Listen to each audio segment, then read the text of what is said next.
Alright, so we're doing our calculus project on 3D printing. First of all, we want to, we have some objects here that are like calculus equations revolved around an axis, and then just like the raw filament here, just so you can kind of get a good concept of what we did here. So the ones that are being passed around, there's only one of the shapes that we actually did the calculus for. The other ones are just kind of to show the concept of 3D printing. So those are all 3D printed. We'll talk a little bit more later on about how 3D printing works, but you can see there's that either it's going to be white or green raw plastic, and it's just a cylindrical plastic that gets extruded out. And then if you see ones that are like half little wafer things, those are actually failed prints. My computer restarted for some reason, so it's a failed print. So you can kind of just see He also has failed prints, not just mine. Yeah, you'll see one of Brian's failed prints in the presentation. So, alright, we'll get into it here. So, why 3D printing? We'll have Brian go on this one. Our school got one, and then we kind of thought it was a cool design, and we wanted to go a little deeper in ourselves, so we both went and got our own printers, and we figured it can't be that hard, we can just kind of start up. And so, it's definitely a big engineering thing. We do a lot with the computer software and then print it off and do different stuff with robotics and different parts around the house. And then it's a whole nother way of looking at things. Like, you can stare at a computer screen all you want, but until you actually print it off and see it in your hands, you really get the feel for it. So that was a big thing that we liked. So. Yeah, and I mean, another thing, we enjoy this so much. I went over to Brian's house to work on the presentation, and we spent like an hour on the presentation, and then somehow his printer got fully ripped apart. I don't know how it happened. I don't know. So yeah, we kind of get a little invested in this, but just something we really enjoyed. And if you know us, we are big into robotics and kind of just want to be on the cutting edge of science. So now we'll get into some history of 3D printing. So the first patent for rapid prototyping, that's just kind of another word for 3D printing, was filed in May 1980 by Dr. Kodama. And then we have FDM printing, which is the printing that all these prints are. So there's like a bunch of different kinds. There's printers that use lasers, there's printers that use liquid resin. So this printer, which is the most common for household use, you could say, or like common people use, is FDM, and that uses that little plastic that you see, those little cylindrical things. And the first patent was issued to Stratasys in 1921. Stratasys is a Minnesota company located first in Edina, Minnesota, but is now in Eden Prairie. And then there's a really big thing with these printers is everybody's talking about like this open source kind of thing, so self-replicating, and a 3D printer can print out its own parts. So that became a really big thing around 2004. So a company would just have a bunch of 3D printed parts, and then you could print out replacement parts if you needed them, a bunch of things like that. And then the first commercial system for under $10,000 was in 2007, so that's a pre-made printer that was just plug and play. And then 2009, the first kit printer was released, which is this printer here. So you can see it's pretty bare bones compared to like printers nowadays. So. A big thing with this 2007 first printer for under $10,000 is, like, now me and Marcus each bought ours for under, well, used back. Yeah, I've spent too much, but it was originally stock 300. Yeah, and mine was about 400, so it's really on the decline with the price, and the quality is rising on constant. So. Yeah. So in the future, they're going to get cheaper and cheaper, just as we go. Gotta get the technology first. All right. So we're kind of going to split this up into two things. I kind of did one, what I wanted to learn, the calculus one, and Brian did another thing. So we're going to start off with the calculus that I decided to undertake, you could say. So if you see, there's, for those parts going around, there's ones that look like cones, or like those dot candy things. Those are x squared revolved around the y-axis, and they're solid infill. And I printed, you can see these little dots here. I don't know if you can really see this one. You can't really see any lines. You can see more lines. And more lines like on the head, so that's to do with the layer height of the prints. So a printer can range from 0.1 to 0.4 millimeter layer height, so that's if it prints out the object, moves the nozzle up that much. And just to kind of give you a ballpark of how small 0.1 millimeters is, your human hair is 0.1 millimeters. So just think stacking a bunch of human hairs on top of each other to create those objects. So as you can imagine, those take quite a bit of time to print out.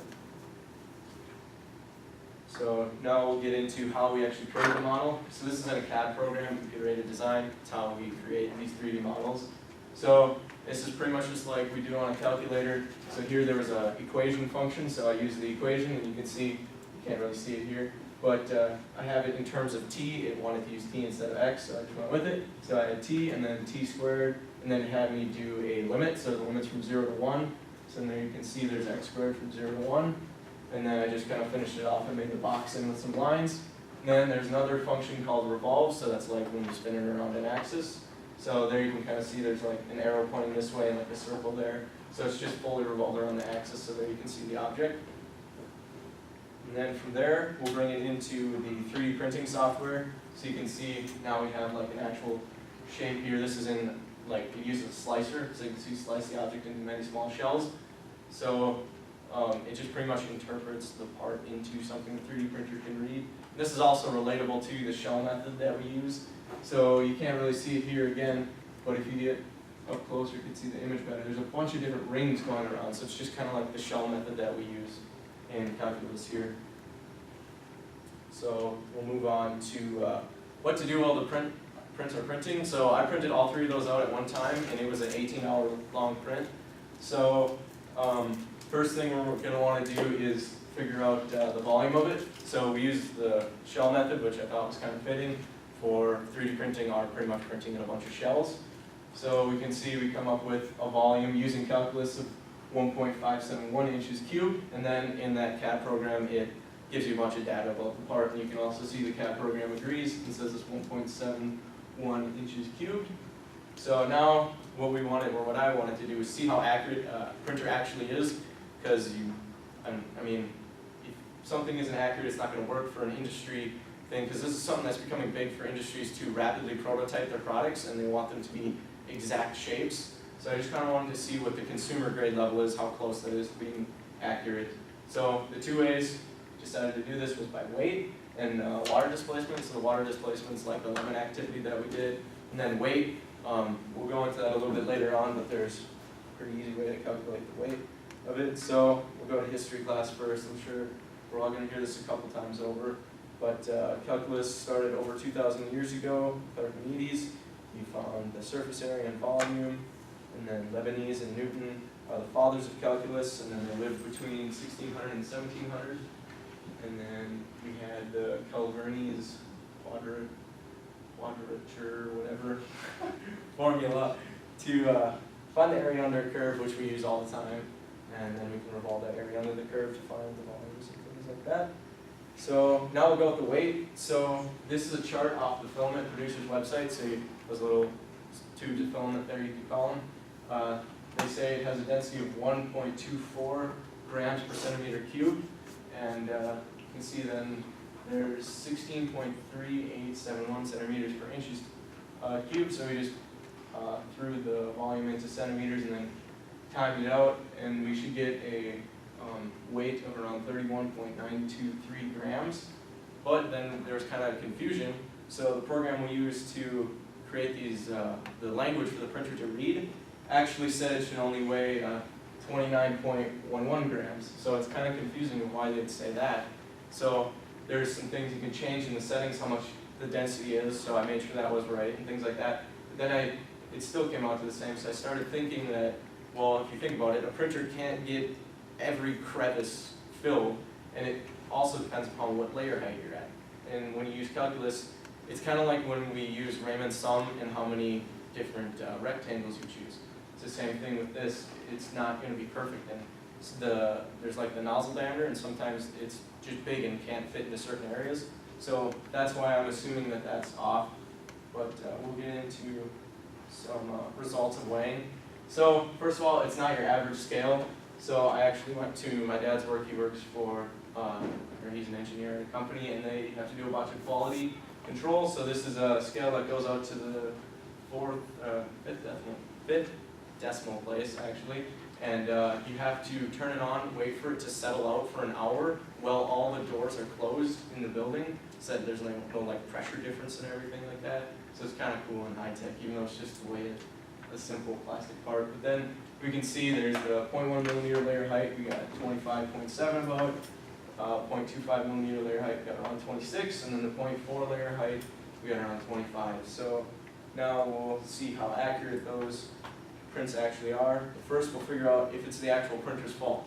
So when you buy that filament, they come with a tolerance on it. So this is where we did like the plus minus 1 or 2% kind of thing. So it's a tolerance of plus or minus 0.05 millimeters, and it's supposed to be 1.75 millimeters. That means it can range from 1.7 to 1.8. So if we figure out that's 97%, and that means there could be a 3% tolerance on it. So then this is just another spec sheet off of the producer's website, and there it says the dimensional accuracy is plus or minus 0.05. So you just have to remember with all this, there can be a 3% tolerance just due to the fact of that filament varying. Okay, so let's see how bad it is. So we're going to start with the calculus first. So we got 31.923 grams. We found that with the volume that the company gave us. We can see with the 0.1 millimeter layer height, it's about 80.6% accurate, and then with the 0.25 millimeter layer height, we're at 81.5% accurate, and then the 0.4, 78.9% accurate. So again, remember the 3% tolerance, but honestly, it's not looking too well. So now we'll look and see how close the slicer is. So this is the program that, again, the computer can actually read and understand, the one that gave us the 29.1. So we get a little bit more accurate with 88%, 89, and 86.5, and just again, the 3% tolerance on it. So yeah, it's looking like a fail. Just plug the Brian's printer here. Looks like he did a great job with its spaghetti noodles here. Just one of the prints that he was doing that failed. That I throw it in there to give him poke at him a little bit. And then we'll go on to water displacement here. So the thing with the weight, so there's two ways I looked at it. The weight is going to tell us if a company wanted to get a part that was the same size and weight, so they needed it to be like scaled to the right weight, then it's obviously not going to work out for them with 3D printing. But with water displacement here, what we're looking at is to see if the object actually follows the right contour or shape that they actually wanted to. So first of all, we found out now prints aren't good for making weights or objects that need to be weight accurate, you could say. But now we'll figure out if it's good for dimensionally accurate. So again, we're changing it into the centimeters cubed, and it should be a direct correlation with milliliters. So we should get 25.744 milliliters. So then we'll go back one here. So this is the same thing we use for our lemon activity, where you have the one cup and it drains water out into the graduated cylinder. And the nice thing about this, if you guys remember the lemons, we had to push them under the water. Since this filament has a density greater than 1, it sinks, so then it was allowed to be a lot more accurate instead of us having a little thing in the water to push it down under with. So we'll go on to the results from it. So we can see it's a lot better results. So first of all, for a 0.1 millimeter layer height, we got 99.4% accurate, and this is just a picture of the graduated cylinder there. And then for the 0.25 millimeter layer height, we got 91%. For the 0.4, we got 95%. So that's kind of what we wanted to see, is a decrease as the layer heights get bigger. And again, remember that 3% tolerance. So even like this one's really close to being perfect or really accurate. So we'll move on here. And this is where I'm going to hand it over to Brian here. Okay, so our printers deal with stepper motors, which they're really small motors that deal with magnets, and they're super precise. So you might be thinking, what's the need to put in a special motor? Well, you've all played with magnets, right? And why can't we use the magnetic power to run a motor? And so there's almost little to no harm to the motor running back and forth, because it's all just polarity and magnets, and there's almost nothing touching other than the bearings in the motor. They're super small and just a simple design, so that's why printers use stepper motors and whatnot. So up here is just kind of a little gif about how it works. So you have a magnet in the center that's polarized, and then you send polarity to the outsides, and that's what twists the motors around. And this is another kind of idea and whatnot. And we have microstepping, which, so phase A and phase B would be like this being A and that being B. And so as this one's polarity is at its peaks and whatnot, this one's at 0, so then that's when it's directly in line and it kind of shifts back and forth to go and slowly rotate the motor around. This is a bunch of different ways that you can send the polarity. This is a 4-phase, also a 4-phase, and then this is an 8-phase because they're slightly overlying each other. And then this here is an infinite phase like the microstatic. So, and then you just get, with more coils, you get better resolution and the motor's not as jumpy and whatnot, so.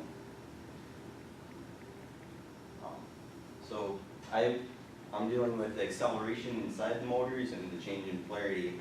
So first of all, we went and set my printer to the acceleration 300 just to get a base number and know where our printer's at to begin with.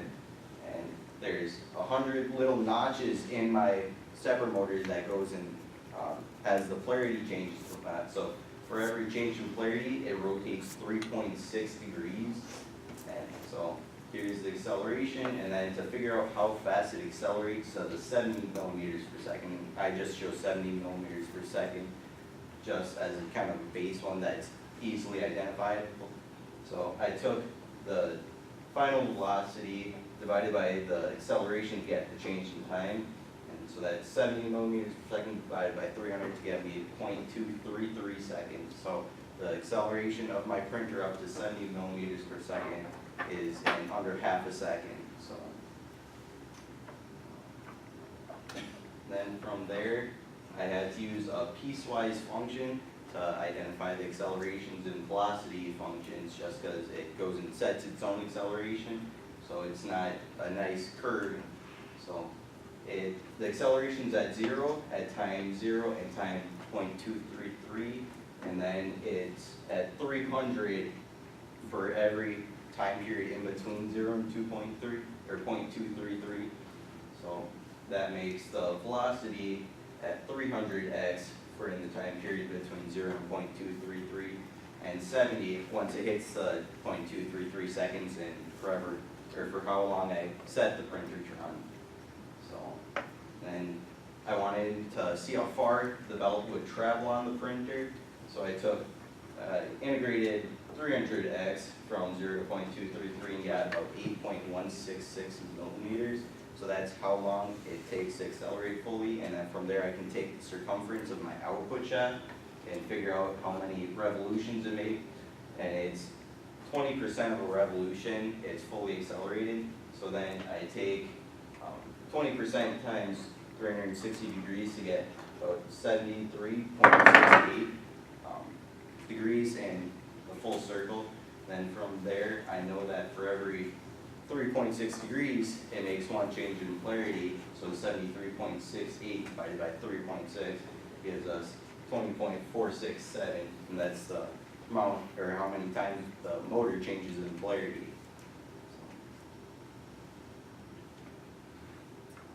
So now I'm just kind of checking my work here to make sure that it's accurate. So if you take the integration of acceleration, you should get the velocity.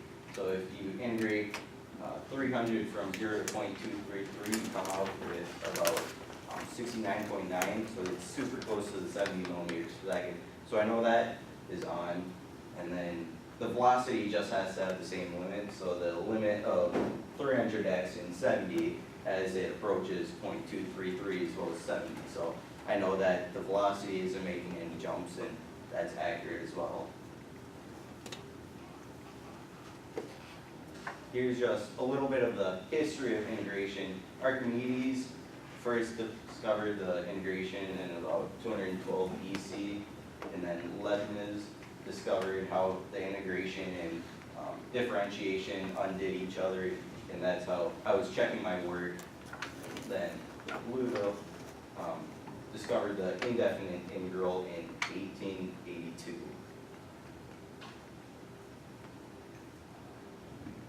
So just in summary, we found out how many changes in polarity it takes to accelerate the motors up to the 70 millimeters per second. And then doing so, we can find the instantaneous acceleration and the instantaneous velocity using those piecewise functions. And then we found that the printer is bad for creating an object that's supposed to weigh a specific weight. But we also found that it's very accurate for sizing an object. So